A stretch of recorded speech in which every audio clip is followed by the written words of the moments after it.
一场关于情绪浓度的集体期待。微波鲜活早已不是简单的流量现象，而是一种观众情绪提前共振的结果。当谭健次与卢昱晓的合作消息首次曝光时，讨论并未停留在颜值或话题层面，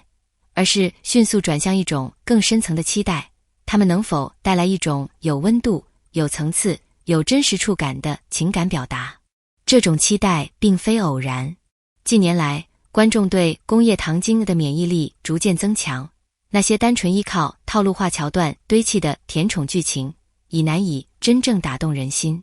取而代之的是对情绪浓度的渴求，一种既能让人心动又能让人隐隐作痛的复杂体验。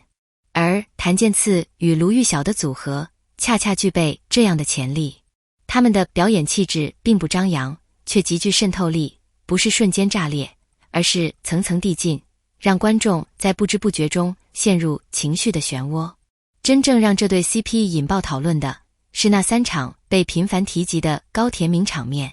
但如果仅仅将其归类为甜，未免低估了创作层面的用心。第1场雪中拥吻，在视觉上极具冲击力，寒冷、孤寂与炽热的情感形成强烈反差，人物在极端环境中的情感释放，使这一刻不仅是亲密行为，更是一种情绪的爆发。雪不是背景，而是情绪的放大器。第2场窗台缠绵，则明显转向更私密的空间表达，镜头不再依赖宏大环境，而是聚焦人物之间的距离、呼吸与停顿。这里的甜不再是外放的，而是带有试探与克制的张力，让观众在细节中捕捉情感的微妙变化。第3场则完成了情绪上的递进闭环，从冲动到试探，再到某种程度上的默契与依赖，这不仅是3场戏的排列，更是一段关系的成长轨迹。因此，这3场名场面之所以令人上头，并非因为亲密程度升级，而是因为他们精准地构建了一条情感发展的路径。很多人将 CP 感简单理解为化学反应或肢体亲密，但事实上，真正高级的 CP 感是一种能够跨越屏幕，直抵观众情绪核心的真实幻觉，让人不自觉地相信他们之间确实发生过，正在发生，甚至还会继续发生未被讲完的故事。谭健次与卢昱晓的优势恰恰体现在这种似真非演的边界感上，他们的互动很少依赖刻意设计的高糖桥段，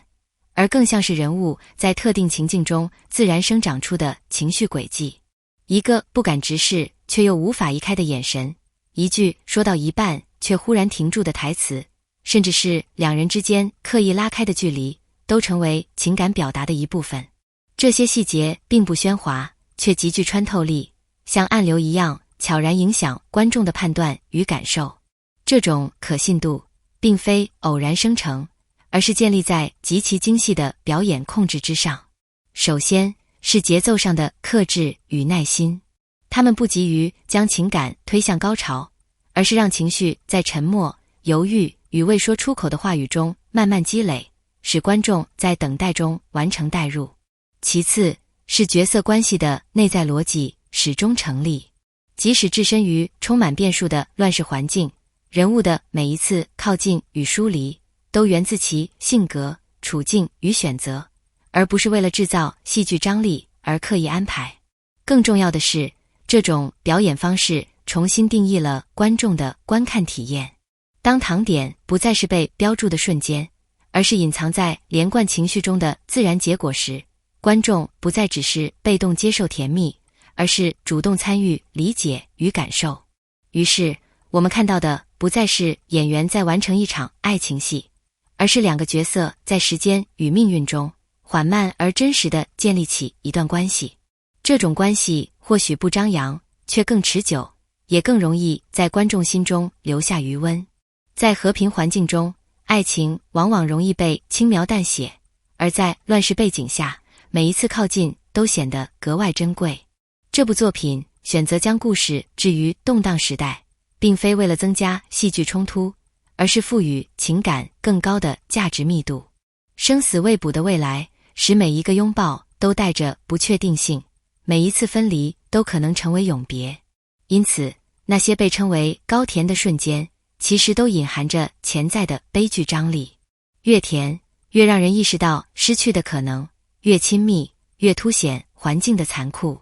这种甜中带虐的结构，使情感体验更加立体。观众既能沉浸于当下的温暖，又无法忽视未来的阴影，从而形成一种持续的情绪牵引。谭健次与卢玉晓这组 CP 的走红，表面上看似是一次成功的选角与营销叠加，但如果将视角拉得更远一些，就会发现这种爆并不是偶然，而是一种被长期压抑后的情绪反弹。观众并非突然开始偏爱他们，而是终于在他们身上看见了一种久违的真实感，一种不依赖标签、不刻意讨好，却能够自然流动的情感表达。当下的影视市场曾一度陷入效率至上的创作逻辑，情节要快，冲突要密，糖点要准，仿佛一切都可以被公式化生产。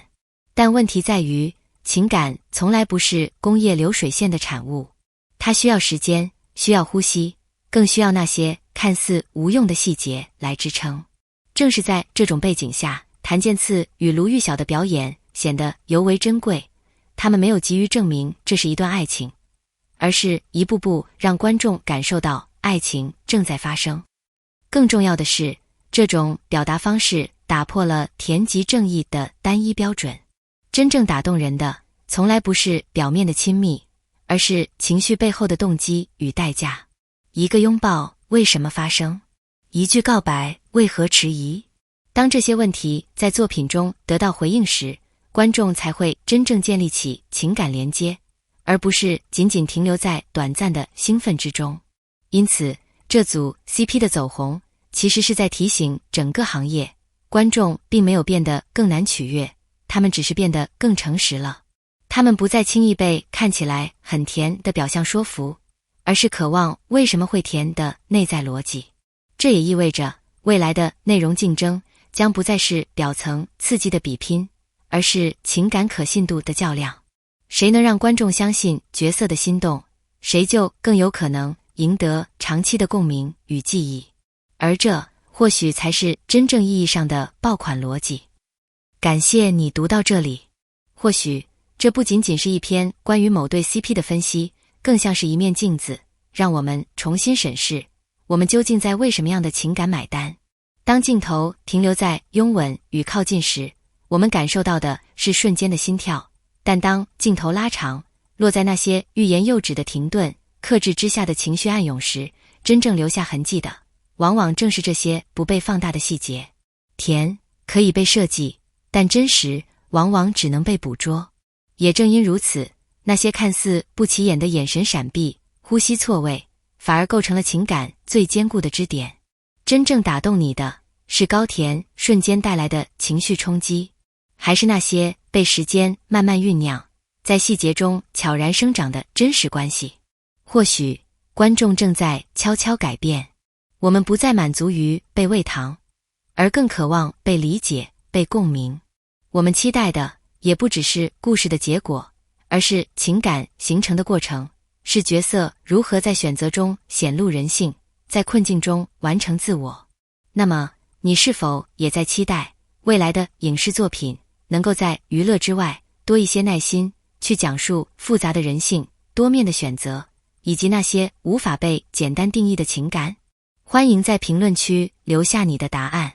你的每一次表达，不只是观点的交换，更可能成为推动行业走向更真实、更深刻表达的一股微小却重要的力量。